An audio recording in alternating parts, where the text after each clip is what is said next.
xabad igu soo riday xabad jingida ku dhacday xabado kale igu soo riday afar baalood oo baas igu soo riday shaqada qarankaaga aadaysan qofka kalena markaad u socdaasna shaqadiisa qaranka tee waa mootadooba noo wadaaba ninkii awal akhri kul dhigana qasaduu ku xirtay ii sheegay laba baalood kale ugu daray markaa ninkii baare bistoolada ka baxshay iyaga u jeedaan ninkaana qoriga lala qabsan doonaa dambas mootooleba tabe wax baaru maxaa ku gelish guulo xabad hore muu arkin waana xameesha iska istaagay xaafadda ma aadan asina ma daba kicin maalootaa ka dhex bada iphone waa weliba maqalka askari iyo mootoole saaxiib ah waayadan dhegta u marooneen cabsideeda ayayna lahayd intii la ogaana ciidamada waa laga mamnuucay raacista gaadiidka dadweynaha iyagoo u hubaysan si muuqata amara cadcadna waa ka baxeen sidaasi oo ay tahayna deble abshir cali maxamed dambas deble yunis cabdulaahi muxudiin khalaawey iyo bajaaj leh maxamed amiin mukhtaar maxamed waa ay wada socdeen habeen madow mootolahana waa xaafad yaqaan reer jamhuuriyo karaan waxaa kaloo wehliya laakiin fadhigan ka maqan labada ganey cabbaas ganey iyo cabdiraxmaan ganey sida loo haysto kooxdan S24 Ultra ayaa markii hore bartilmaameed u ahaa kooxdan sida ay shaxda ku dhigteenba waa safashilmay isla waqtigaasi iyagoo weli ku jira marxaladii fulinta qorshahooda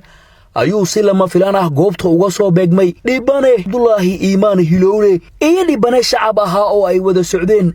qaali Abuukar Raage waana iyagoo waxba ka ogeyn qatarta ku soo food lahayd marka hore eedeysanayaasha ayaa baaritaan dhac ah bilaabay oo ay bistoolad saara 9 ah ku heleen waa sii socotay fatashaada ilaa taleefano ee 54 iyo ee 53 laga qaatay dambas iyo qalaawey waa hubaysan yihiin bajaajahana waa baaraya ganeeyaashana midiye ayay wataan dhibanuhu waa u qaadan waayey in si dhib yar isaga baxo weliba isagoo ay ka maqan yihiin taleefankiisa iyo hubkii uu watay isma dhiibin oo kama harin burcadda boobtay hubkiisa iyo hantidiisa isagoo dabagelaya ayay rasaas raac dareeb ah ku bilaabatay waxaana xigay 4 baalooto oo baas ahaa oo dhammaantood qaarka hoose ee lugaha ka haleelay dhibane Cabdulaahi intaasi se looguma simin isagoo dhiigiisa socda ayay dul yimaadeen eedeysanayaasha dambas ayuu qoriga kula dhagay Cabbaas Ganey ayaa si dhowr jeer mindi qoorta gacanta iyo kilida kaga dhuftay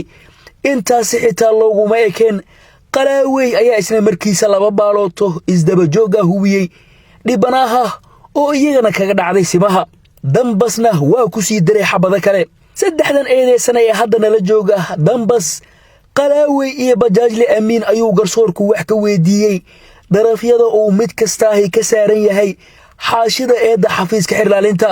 dhaawacna lagu haystaa dhacna lagu haystaa askariga waa dhaawacdeen waana dhacdeen mobil bastoolada ka qaadeen gabadhana mobilka ka qaadeen saasaa lagu haystaa adiga iyo saaxiibka eedaas ma gashay mise ma ganafdooda ka qabtaa doodaa ka qabaa aye doodaad cadayso doodayda waxaa waaye inaan ninkaan asiga aniga aan wada kulanay wax dhacana oona meesha uusan ka jirin annagu rag hubaysan aan ahayn asaguna oo hubaysnaay rag hubaysan oo iska hor yimidna aynu noqon maadaama asaguna uu naga shakiyey annaguna aan ka shakinay markaan wada shakinay qof walba meelay ku boodday waa la iswareysta dabadeedna waxay dantal biday ninkaan in hubka laga qaado hubka markii laga qaaday laamaha amniga inaan isla aadnaan damacnay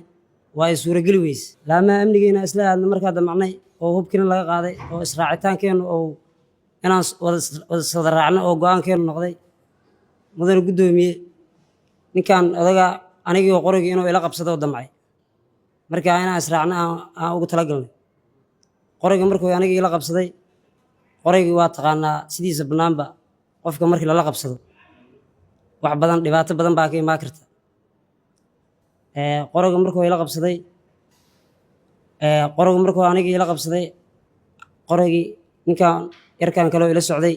waa aragay markuu inuu qoriga ila haysto meesha xabadaa ka wada dhacay dhibkana saasoo ku dhacay inaad kala shakiysaan maxaa keenay dad iska socda ma hidiino haa waa hubaysneen annagu adiga control ma joogteen control ilaalaysan ma jira maya shaqa aan soconnaa annagu gaadiid baa noo taagnaay safaraan ahayn xaafaddaynaa ka nimaadnay waana la soo wargeliyey gaarigaas kiinaa baa idiin taaganana la yidhi shaqada qarankaaga aadaysaan ninkaan miyaa marka shaqada qaranka maya ninkaan waddaa isaga hor imaan annaga maana ninkaan annaguna ma oqin ulajeedana kama lahayn yaa la socda asiga gabaraa la socota inaad istaajisaan maxaa keenay haddaa kala shakiseen ma isdhinac martaan isdhinac maritaan waxaa keenay qofkan waa asaguna uu naga shakiyey annaguna waa ka shakin haddii laga shakiyena meesha hubaa wadayaal soo maa hubkiisiiyoo damcay annaguna hubkeennii aan wadanay soo maa hubkiisi intoona la soo bixin annagu keenu bannaanka huba yaallaa kiisuna waa hub qarsoodiya waa dareemi kartaa marka magaalada xaaladdeeda qof bistoolad wato dhar shacabana wato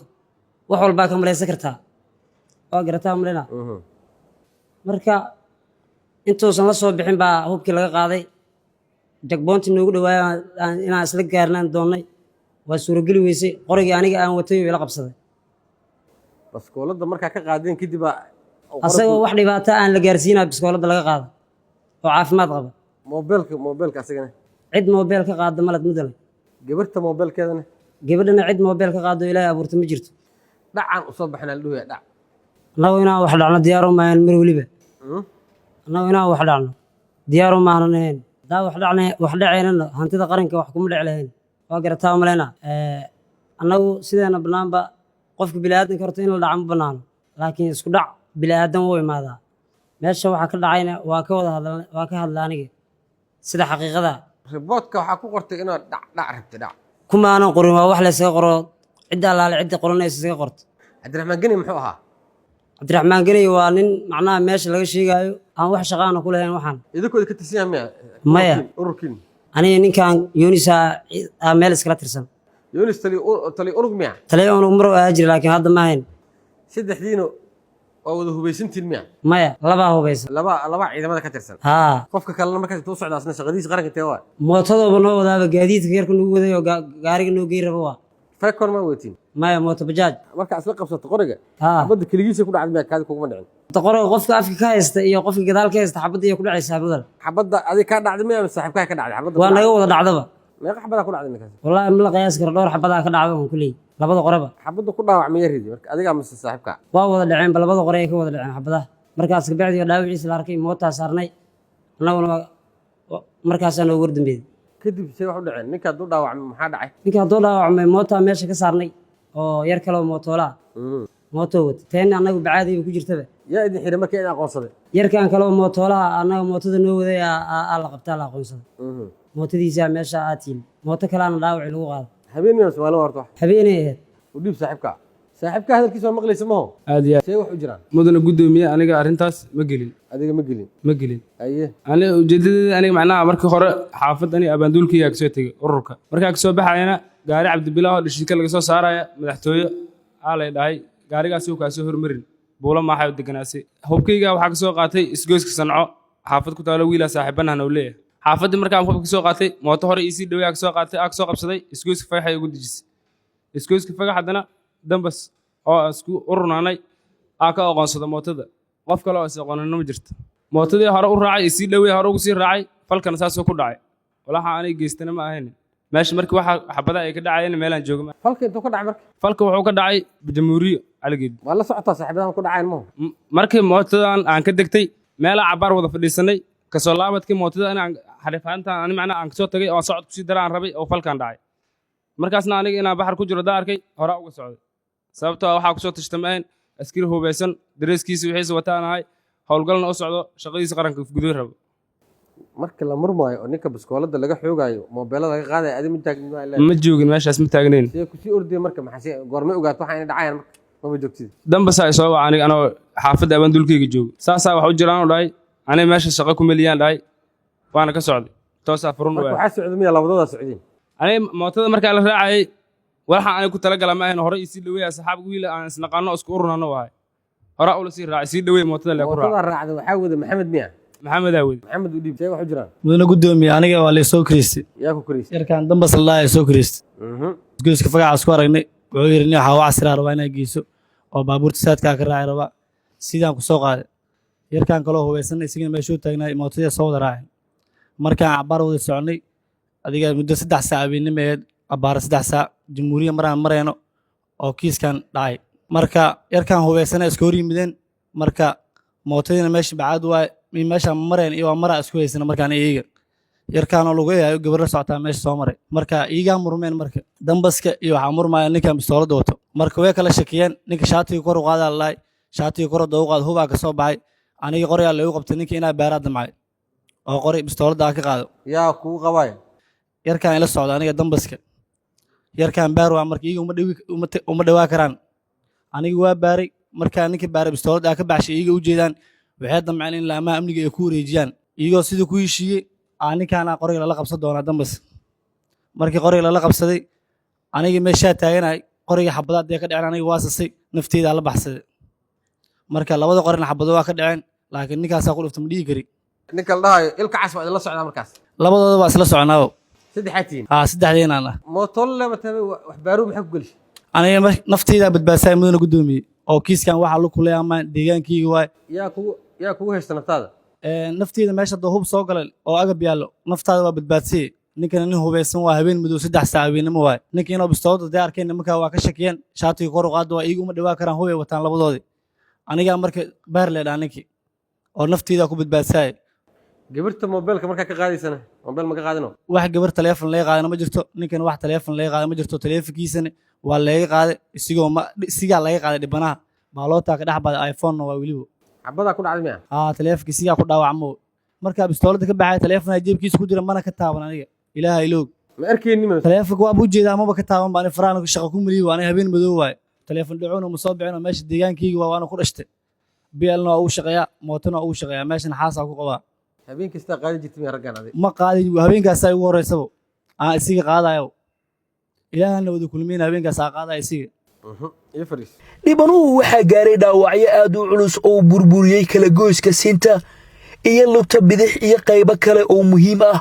dhaawacyadaas ayaana ka dhashay rasaastii tirabeelka ahayd ee ay ku fureen eedeysanayaasha maanta maxkamadda ayuu hortaagan yahay si uu cadaalad u helo isagoo weli raadinaya fursad lagu daweeyo dhaawacyadiisa taariikhdu markii 12 bishii 12aad 2025 haweenimo axad ay soo gelaysa ayaa waxaan ka tagay ii sheegay kilometer 4 hotel Kalmer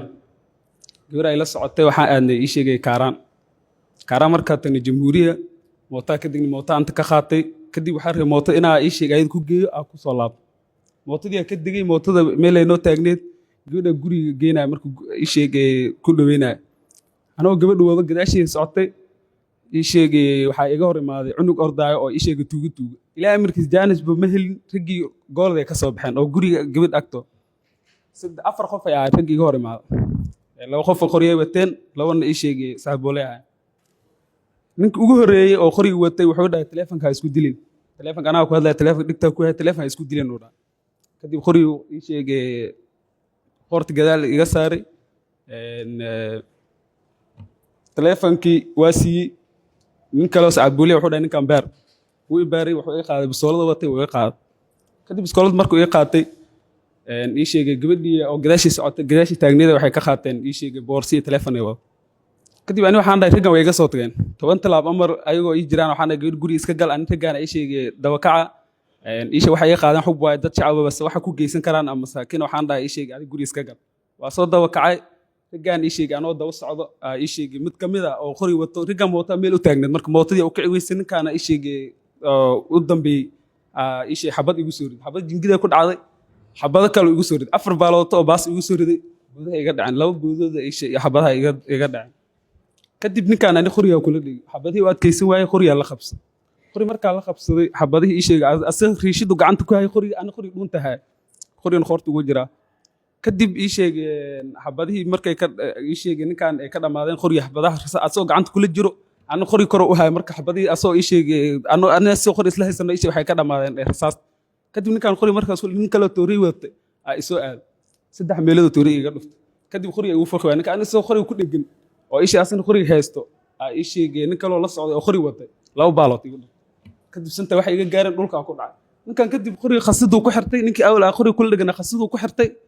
ii sheegay 2 baalood kale ugu daray kadib waa dhaqaaqi waa animation ii sheegay saas waxa dhan gudumi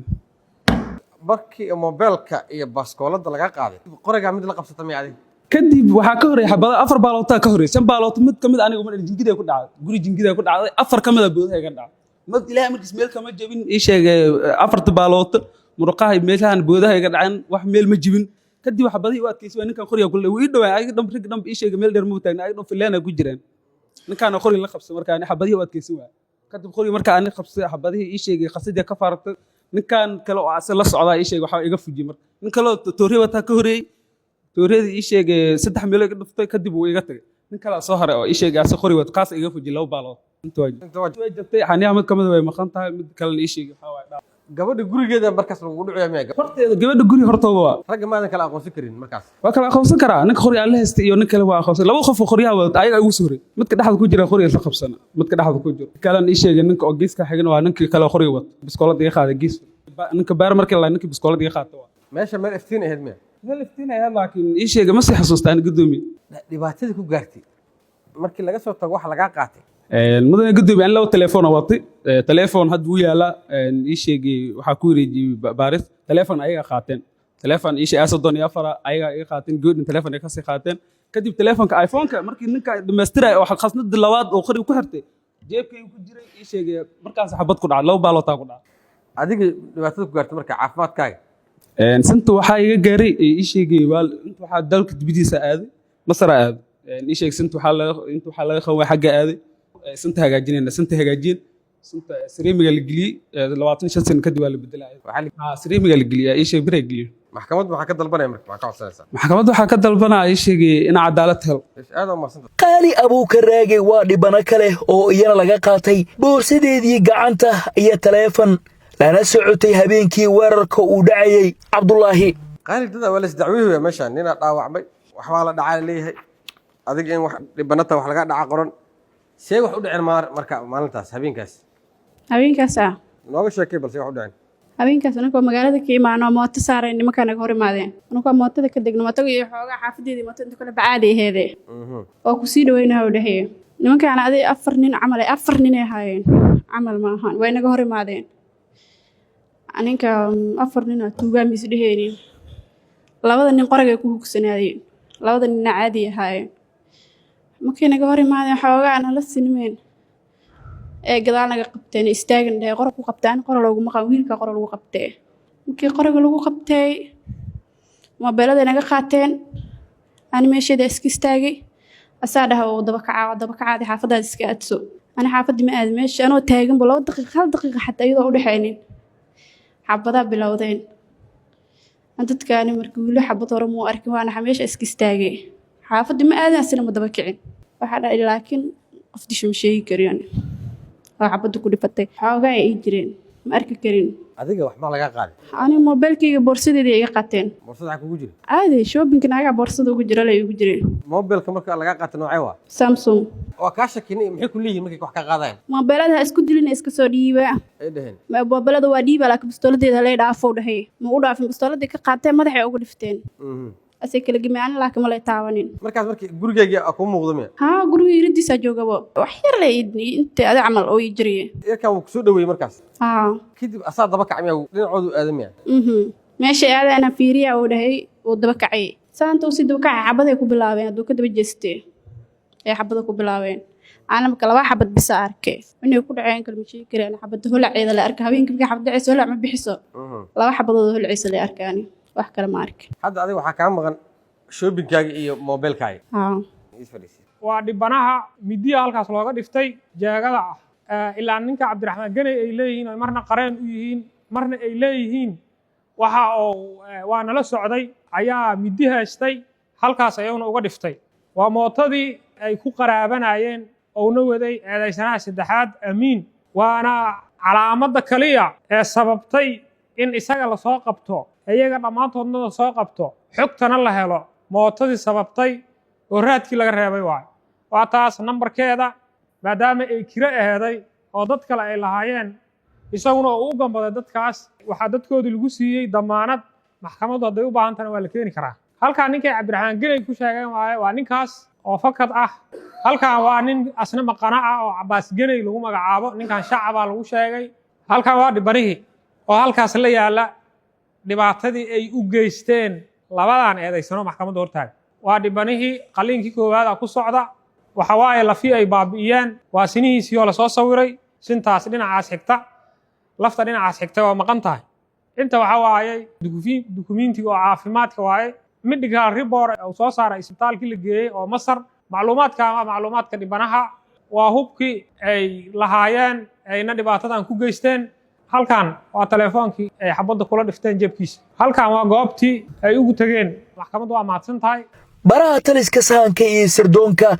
ayaa natiijo baarista galkan laga dhageystay. maar haddii fooqaan la haynin gumca la haynin qorigii la haynin sidee ku kala caddayn kartaa doorka ay kala leeyihiin xabadaha eedeysanayaasha mid ka mid ah asigaa khiraal oo sheegaya dhibka meesha ka dhacay inuu geystay. eedeysanaha labaadna waxaa ku markhaati kacay eedeysanaha koowaad iyo eedeysanaha saddexaad. sidoo kale dhibanayaasha nool oo sheegaya sida wax u dhaceen ayagana goobjoogka ah haddana maxkamadda horka. eedeysanaha iyo dhibanayaasha marka laga tago markhaati madax bannaan oo aad heshay inuu Yunus goobta joogay qorigiisa xabad ay ka dhacday oo ku cadeeyay ma jiro soo may hadda goobtaas wax ka dhacay waxay ahaayeen shil iyo kala shaki may shil kama dhacay shil ma ahayn wax kama mahadsan ku-xigeenka xeraryaha guud ee ciidamada qalabka sida Dhamme Bashiir Cabdi Macalin ayaa maxkamadda ka codsaday in ciidamada laga saaro eedeysanayaasha askarta ah dhammaantoodna lagu qaado qodobada eedda ee xafiiska xilaalinta. wadana gudoomiye garsoorayaal maxkamadda sharafta leh saddexda eedeysana labada kore waxay ka tirsan yihiin ciidanka xoogga dalka Soomaaliyeed sida nambarkooda ka arki kartana waxa u dhaxeeya labadan askari waxa u dhaxeeya saddex askari oo kaliya waa 52 iyo 56 ay kala yihiin saddex askari u dhaxaysa eedeysanayaasha waxay ku heshiiyeen in shacabkii qoryahan laga geday iyo maxaan ku iraahdaa mushaarkooda laga qaatay inay heshiiyaan inay dhacaan. eedeysanayaashani ayagoo shaqadaas wata sharci darrada ah ilaahay oo xarimay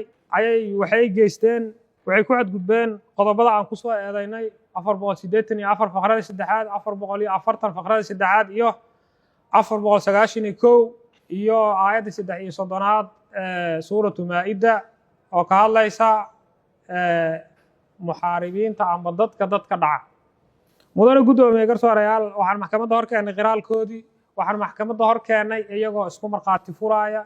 iyaga iyo dhibanayaashii ay dhaceen oo isku hadala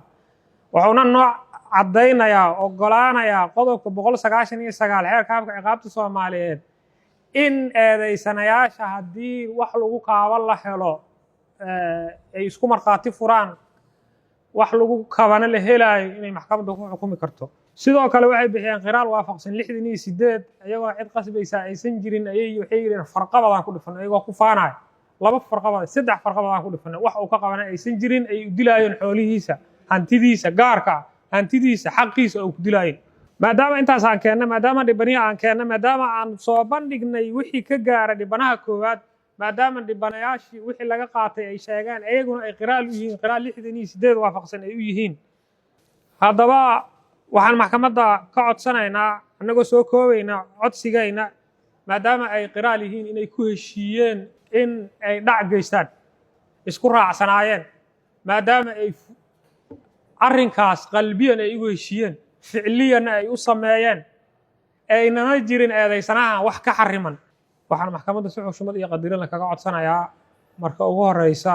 in ay waafajiso qodobada iyo aayaadka aan ku soo eedayno xukunkooda ay saarto ay ku xukunto sidoo kale hantidii ay baabi'iyeen ay saarto sidoo kale ay ku xukunto waxa ay u geysteen askariga ka tirsan ciidanka xoogga dalka Soomaaliyeed ee ahay dhalinyaro ee mustaqbal lahay ay rajadiisi iyo noloshiisi ay la degeen oo xubnihii jirkiisa ugu fiicnaay ay maxaan ku iraahdaa si dulmiya iyo xaq darro ah ay u dhaafiyaan si ummadda ay uga nabad gasho si magaaladu u nagaato si ciidamadu u daahir noqdaan in ay ciidamadana ka saarto criminal record kana ay u geliso inaynan dib dambe askar u noqon karin waayo ma noqon karaan si ciidamadu ay u ahaadaan askari la aamini karo qofka qoroga loo dhiibaa si uu u noqdo qorof la aamini kara waxaan maxkamadda si xushmad iyo qadarin kaga codsanayaa iyana inay eedda u raaciso qodobka 6 xeerka ciqaabta ciidamada qalabka sida inay askarta hadda ka saarto criminal record kana loo geliyo inayna dib dambe askar u noqon maxkamaddu waa mahadsantahay. qareenada kale matalayay eedeysanayaasha oo dood adag ka qabay doorarka ay dembiga loo haysto ku kala leeyihiin eedeysanayaasha ayaa maxkamadda ka codsaday in si cadaalada ay kiiskan u wajahdo. muna gudoomiye muna garsoorayaal maxkamadda sharafta leh dhammaan waa in salaamiya salaan kadib waa bukaata cabdinuur oo qareen u ah eedeysane abshir cali maxamed oo maxkamadda hortaagan. muna gudoomiye muna garsoore anaa ku duulaya jawaabta uu bixiyey muwakilkayga abshir sida la ogyahay xafiiska xilaalinta waxaa saar culays ah inuu soo caddeeyo si dhammaystiran u soo caddeeyo laba qodob oo ah in marka hore uu soo caddeeyo inuu dhacay faldambiyeed caddayn shaki la'aan laba inuu soo caddeeyo in eedeysanuhu uu yahay kii gala dembigaas si dhammaystiran inuu soo caddeeyo waxaa halkan ka muuqata markaan dhegeysanay baarihii kiiska in xafiiska ilaalintu uu qodobka hore keliya uu soo caddeeyo waa meesha fal ka dhacay inuu fal dhacay qof muwaadina soomaaliyeed dhib lagu geystay weyn wuu soo caddeeyey laakiin waxaan leeyahay xafiisku wuxuu ku guuldaraystay inuu soo caddeeyo dembigaasi sida loo kala galay waayo saan ognahay ciqaabta iyo dembigu iyo mas-uuliyadduba waa shaksi lama wadaago anuu arkay taatirko inuu cuskisiyo haddana waxaa ficnaan lahayd inuu soo kala saaro dowrka ay leeyihiin eedeysanayaashu waxaa halka laga hadda ka muuqday in dhibanaha toori la geliyey tooridii yaa geliyey waxaa la caddeeyey xabado kala duwan oo fara badan oo weli aniga isaga ka qasbay mar ilaa 5 xaba aan tirinayay mar ka badan aan tirinayay see loo kala leeyahay see loo kala badan yahay dhibku ma sinna xubin maqan oo xiniina iyo ma sinna see loo kala leeyahay waxaa filaha mudan gudoomiya ma cadda marka maadaama aan dul taaganahay 116 aan dul taaganahay waxaan codsanayaa marka hore in maxkamaddu ay isticmaasho 118 oo raadiso cadeymo dheeriya si loo helo kula nafsin bimaa kasabad bahiinatun anu ma difaacayo in muwaadin Soomaaliyeed dib loo geystay ma ka hadlayo ma difaacayo laakiin waxaan rabaa eedeysanayaasha iyaguna waa muwaadiniin xaq bay leeyihiin iyagoo eedeysanayaala iyo xaq leeyihiin marka in lagu soo caddeeyo sida doorka u kala leeyihiin dhibkaa dhacay maxkamaddu waxaan jeclaan lahaa maadaama aanan haynin xeeraarinta iyo baariba aanan ka hayn in maxkamaddu 118 iyadoo ay arrintaas dhabarka u ridato oo isaas maartay kadibna si kooban u codsanayaa in dhibanaha halkaa taaganna cadaaladdiisa helo eedeysanayaashuna cadaaladdu ay helaano midba wuxuuna qabin aan la saarin si cadaalada ay maxkamaddu arrintaasi u wajahdo maxkamaddu waa mahadsantahay magacayga waa cabdiraxmaan abukaata cabdiraxmaan sido xuseen waxaa qareen u ahay labada eedeysano oo ugu dambeeya eedeysanaha labaad ee lagu magacaabo yunis cabdullaahi muxudiin iyo eedeysanaha saddexaad ee lagu magacaabo maxamed mukhtaar maxamed mudane gudoomiye in fal uu dhacay dhaawacan oo ka dhashay qof muwaadin Soomaaliyeed ay wax gaareen ma la dafiri karo dhib waa dhacay laakiin dhibka dhacay mas-uuliyaddiisa waxaa la rabay in si kaliir ah xafiiska xeer ilaalinta ay u soo caddeeyaan ma dhicin eedeysanayaashana waqti dheer ayay xirnaayeen waxay ahayd in la kala saaro qof kastina doorka uu lahaa iyo dhibka uu geystay qoryihii ku geysteen in maxkamadda la hor keeno qoryihii in la baaro qof walbana doorka uu lahaa dhibka meesha ka dhacay in la saaro aniga labada eedeysana aan difaacayo yunis qiraal ma aha maxkamaddana wuxuu u sheegay inuu goobta meel jidka dhexna uu ka soo raacay falka oo bilaabanin inuu meesha ka tegey asbaabaha uu u socday ay ahaayeen nin safar ah u socdana goobtiisa shaqo markii mootada ay ka degteen oo meel ay tageen muddo bacdigeeda uu ka tegey kadibna meeshaas uu ka dhacay dhibaato intaasuu sheegay eedeysanaha haddii uu dafiro oo qiraal laga waayo wax lagu caddeynayo waxa waaye shareecada islaamka markii la aado wax lagu caddeeyo wasaa'ish wax lagu caddeeyo wasaa'il ithbaat baa la yidhaahdaa wasaa'ishaas waxaa 1 iyo 2 ka ah iqraar iyo bayina xafiiska xeer ilaalinta yunis uma keenin iqraar oo asiga uu qirahaayo oo dhahayo ninkaas dhibanahay anaa dhibkaas u geysto u dhahayo maxkamadda lama hor keenin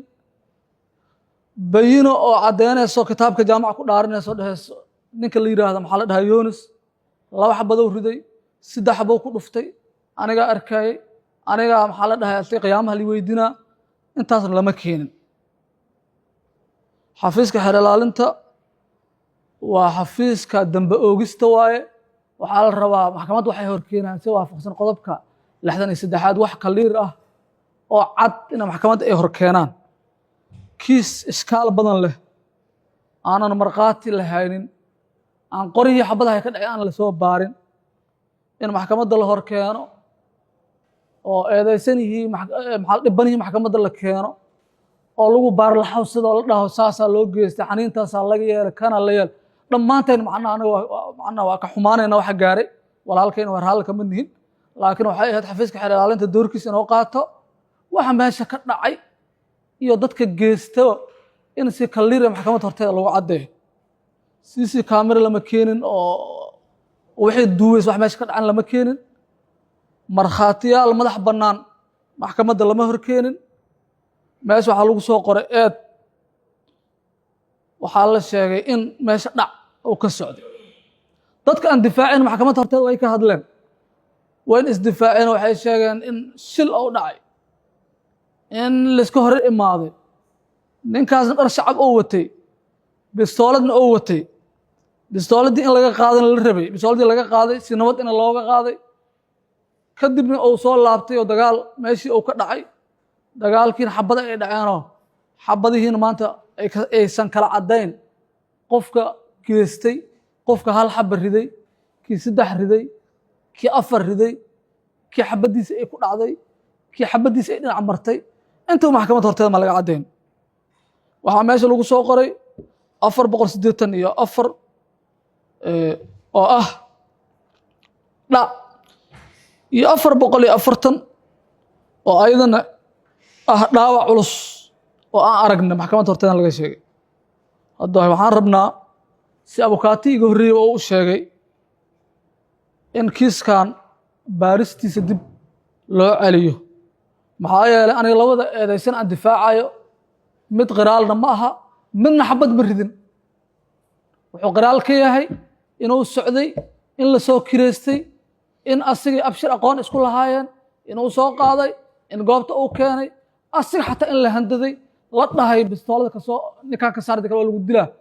oo asi naftiisa u ciinsinayo bistooladii uu ka saaray hadda labada aan difaacayo labadooda wax ku cad haba yaraatay maxkamadda la horkeena ma jirto maxamed mukhtaar xabad ma ridin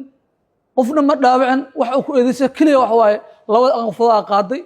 bistooladin gacantaada laga helay intaas oo keliya loo haastaa eedeysan Yunus waxaa loo haastaa waa joogtay goobtaa joogtay iyo goobta ma aanan joogin markhaati dhahay goobta uu joogay aanbo dhibka asigaa geystan maxkamadda lama horkeen waxaan rabaa aniga oo waqtiga gaabanayo maxkamadda sharafta leh waxaan rabnaa ninkan dhibanaha ay horta cadaalad inuu helo dhibka gaarin ma aha dhib yar ma aha dhibkaas in qof mas-uuliyaddeeda qofna mas-uuliyadda waa fard qofaa geysta mushtariga waa naqan kartaa marka mushtarig ay naqanaysan waxaa la rabaa ninkii hal xaba ku dhuftay iyo kii 2 ku dhuftay iyo kii 3 ku dhuftay iyo kii 4 ku dhuftay inay mas-uuliyadooda ay kala badnaataa la rabaa ninkii hal xaba ku dhuftay waxba u geystay la caddayo kii 2 ku dhuftay mas-uuliyadiisa inuu qaato hadduu intaas ma cadda markhaati male caddayn kaloo dheeraad male baarihii goobta waa tegey maxaa la dhahaa markhaatiyaal kaloo wareysta ma jirto wax la soo duubo male qoryihii ma la baarin kiiskan waa la fududaystay waxaan rabnaa in la soo kaliiriyo muwakilkii Yunisna haddii goobta uu joogay markhaatiyaal loo raadiyo cadcad in maxkamadda la horkeeno lagu caddeeyo waa ku jiray waa geystay doorkaas uu leeyahay xabaduu ku dhuftay 2 ku dhuftay 3 in la soo caddeeyo rabnaa intaas haddii la keenin muwakilkii qiraal ma aha markhaatina ma laha waxaan rabaa horta Yunus in maxkamadda ay qaadato qodobka 122 Yunus horta in la daayo 1 2 maxamed mukhtaar waa nin la soo kireystay marka dambe la qasbay oo naftiisa macnaha lagu soo dhigtay la dhaw lagu dilay hadii kale bistoolada ka saar si asiga uu sheegtay asagana xabadna ma ridin qoranna ma wadanin haddii tuugnimo u bareerayna qoro qaadan lahaa waxna waa dhaclaha weligiisna ma lagu soo eedayn weligiisna maxkamadda lama horkeenin qof uu dhacana ma jirto markhaati ku caddeeyna ma jirto asigana wixii doorka u lahaa wuu sheegtay wuxuu dhahay ana bistooltaasaa ka saaray intaas maxkamadda inay qaadato asana qodobka 122 u fiiriso asana labadooda inay xorriyadooda la sii maxkamadduna waa mahadsan tahay yunis maxkamad maxaa ka codsanay cadaalad inaan wada helnaa ka wada codsanayna dhammaanteen waxaan ka codsanaa inaa xorriyaddeydii dib ii siiso maadaama aanan kiiskaas anaa waxba aanan kula hayn garsoore maxkamadda sharafta leh waxaa ka codsaa in xorriyaddeeda dib ay siiso maadaama falkaas wax luga aanan ku lahayn bistooladaas keliya aan qaada u xirana